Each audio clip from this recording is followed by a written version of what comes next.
Hi, it's been a while. Today we have a simple meal. I ordered groceries and they brought me super thin steaks instead of ribeyes, so I made it work and threw them in the crock pot. These are thin, eye round steaks, and I marinated them in good old Dell seasoning.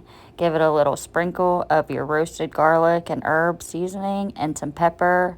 Throw them babies in the crock pot for 30 minutes on high and or 1 hour on low. I'm using a smaller crock pot, so yours could cook longer if you have thicker ones or less time if you have thin ones like they brought me.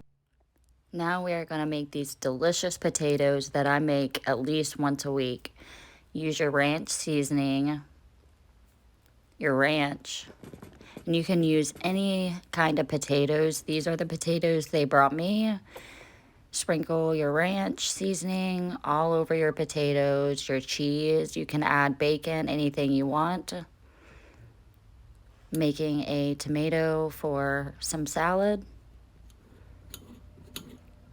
During the hurricane, my sister showed me these potatoes, and let me tell you guys, these are so delicious, and I promise you, if you try these potatoes, you will make them once a week as well.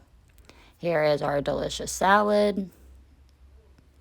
The potatoes are complete, and this is the meal. Have a good day, guys. See you in the next video.